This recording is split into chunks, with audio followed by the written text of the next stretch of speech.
Welcome to today's video. I'm the Hooded Lid and I thought that we might do something a little different today. How about a fall look? And I'm saying that as sweat is breaking out onto my cheeks. It's not that it's all that hot today. It feels like a spring day. It's just I'm wearing sleeves and my hair is down, so my temperature is probably, a little higher than it should be. I get hot easily. So I'm going to pin up my hair so we can come back to a final look. You know what? I might even change. I'm going to change into a shirt that won't make me sweat. And then we're going to dig in to Natasha Denona Metropolis. It's a palette a lot of us already have, and it screams fall. To me, it does.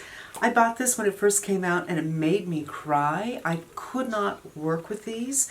But I recently got the Sonia G brushes, and I thought that might help. And I recently got the Mario Prepin set, and I was thinking, hey, that might help. So I repurchased it a little while ago, and now we're coming to fall. I think it's time to put it on the face. I am going to put my hair up, change into a different shirt, and I'll be right back. I'm back. All right, let's get into it. I already have foundation on. I'm wearing my Bite Beauty, which I haven't worn in a long, long time, but I love it because it has a little bit more coverage than the Reboot, and I've already done my concealer concoction, and that's it. Oh, that's not it. I also did the Mario, but I got a little concealer on there and foundation on there too, so there's a bunch of things going on, and I didn't powder it. And let's go into Miss Denona. So basically, there's two matte shades that can be used as transition. One is this one, and one is this one. This one's lighter, so I'm going to go in with this. I don't know if there's something going on with my camera, but the other day I was shooting the sunscreen, and I stopped the camera, and then I started it again to get some, I don't know, because I think I noticed it looked really light all of a sudden. It was as if I had overexposed, but I didn't change my exposure. And ever since then, because I shot this, I shot this before, and it was really overexposed, and I couldn't figure out what. I had my lights on as normal. So today, I'm shooting without any lights at all, and we'll see how that looks, because I'm not going to shoot this 3 times. So this will either go up, or I'm just going to put off doing a video like this for a couple of weeks. So that's just kind of an all-over shade. One of the things I really like about this palette is there's really several color stories. You could do this whole row and be copper red. There's blues and greens, which I do find a little difficult. This row right here, I really like by itself. You can do kind of golds and browns, more of a taupey with blue, a little more coolness, these 3. But I love the green zone, so I'm going to do this. This is probably the shadow that's most interesting to me in the palette. Well, that works for me. I love those blues and greens, but they just don't stay on my lids. And I'm kind of going to do about half of my mobile lid.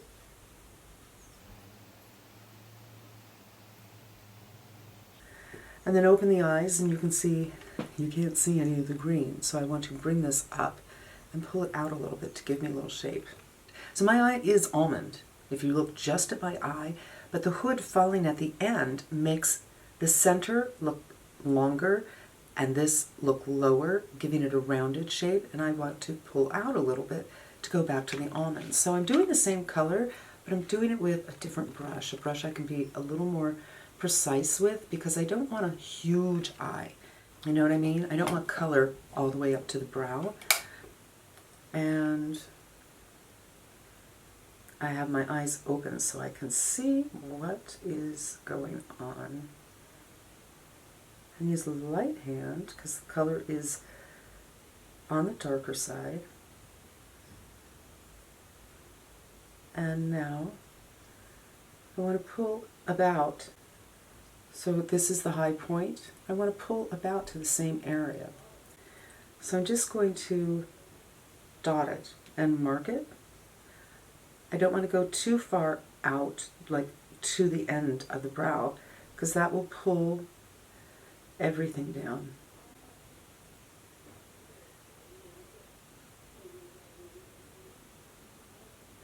There. And now we've got a weird looking line. That's fine. I can go back in with the bigger brush and do a little blending.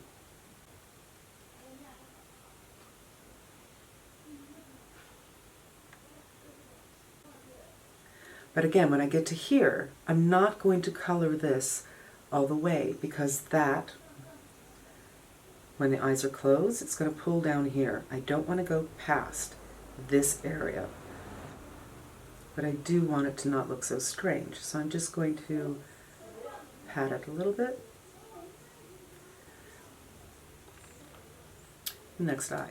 Now I'm going to take a small blender, this is a Sonia G, and go in with this darker color just to darken up the edge a little bit. And this is the smaller blender. So this is the regular blender, this is the smaller blender. This is what, when you see most blenders, that's about the size that they're looking at. But when you're hooded, I'm going to just kind of do right. So here is the end of my eyeball. I'm not going to go past that right now. I may, but right now, initially, I'm not. Anyway, as I was saying, when you're hooded, you need smaller brushes so you can be precise in your application. Unless you prefer more of a one and done look, then you're fine. Now, I'm going to fix the shape and try to match them up a little bit later. I'm just laying down the color right now, and I've been trying to do a little bit underneath more and more lately. It's really hard for me because it can make everything look messy under there, and I have so much going on under the eyes. I don't want to bring attention to that area, but you know, I want to get a little color there. I'm trying. So I'm going to go back with this khaki color and see what I can do. And I do prefer shadows for this over eyeliners because you can get a softer look with shadows.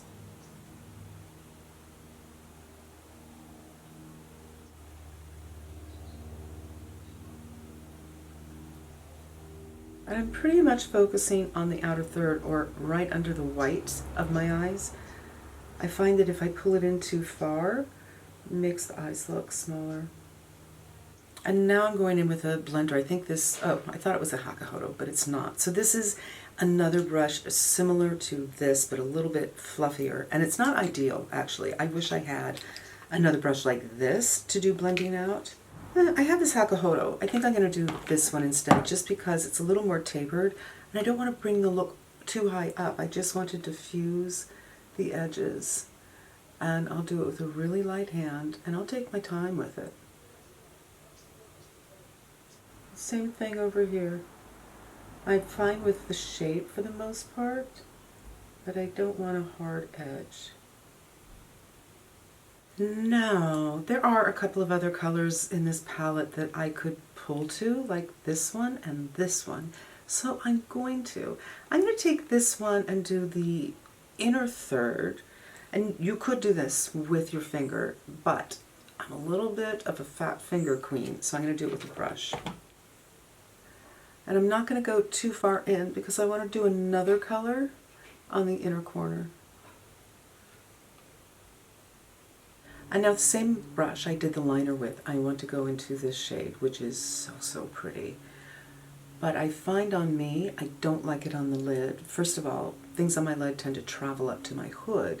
And second of all, it's very distracting, and it doesn't look congruent or even pretty when I put it there. I don't know why. But right here,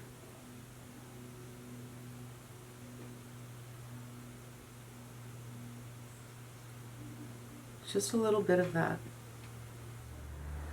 And then if you wanted to be a little more special, you could take that and pull it up this area right here. It is daytime, so I'm not going to do that. A little fly interrupting me. And you could also take a little bit right here. But again, it's day. I am going to do my brows and put on some mascara, and then we'll move on to lips and cheeks. It's possible we're going to be hearing a little sound. I heard a table saw a minute ago and some hammering, but it's not too loud, right?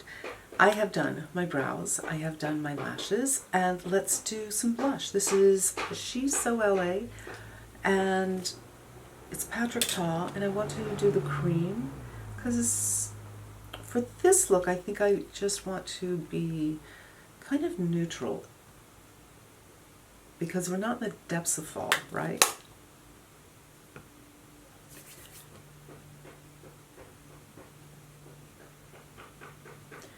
And I'm just taking a dry sponge to blend that out a little bit.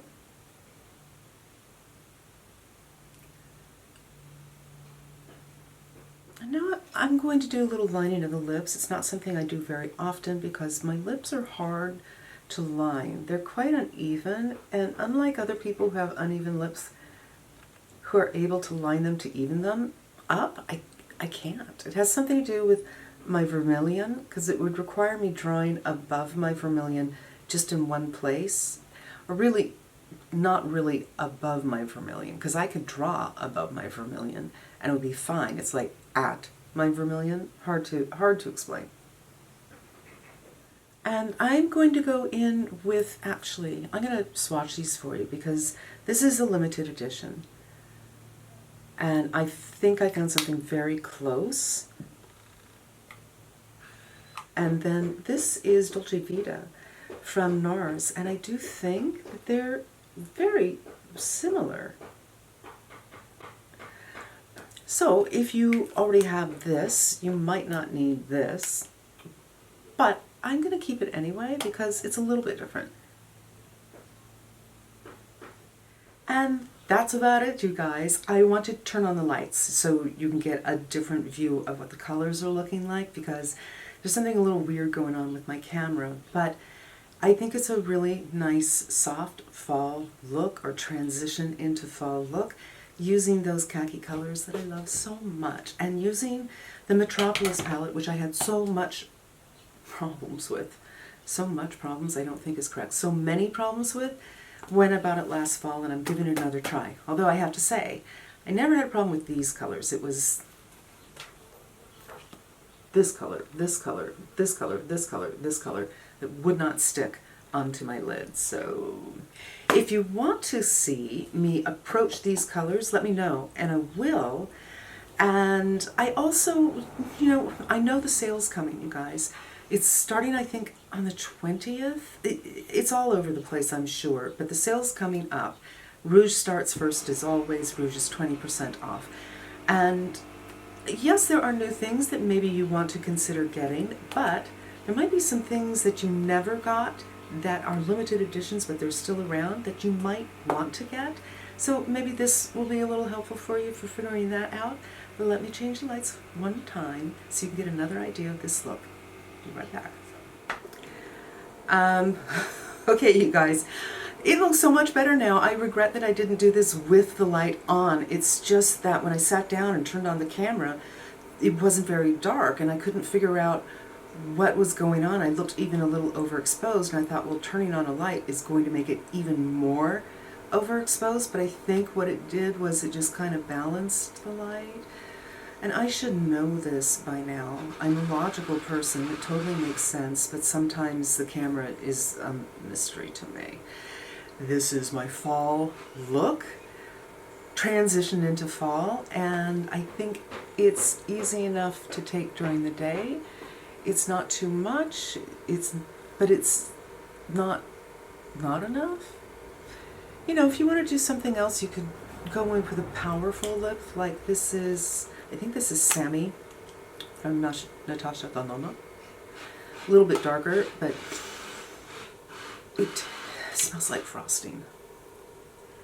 I want to eat it. I hope this idea wasn't confusing, this little tutorial. I hope maybe you got some ideas about how you might want to transition, or if you own this, some ideas of how to use it, or if you're thinking about getting it in the sale, some ideas how to use it, maybe some tips on how to handle a hood that is hooded like mine towards the end. And if nothing else, I entertained you for 15 or 20 minutes. That's okay with me too. And I hope you come back again. Now, something's going on at my neighbor's house, so I'm going to sign out. Thanks for spending time with me. Until we meet again, be safe and smart, and I'm wishing you good health.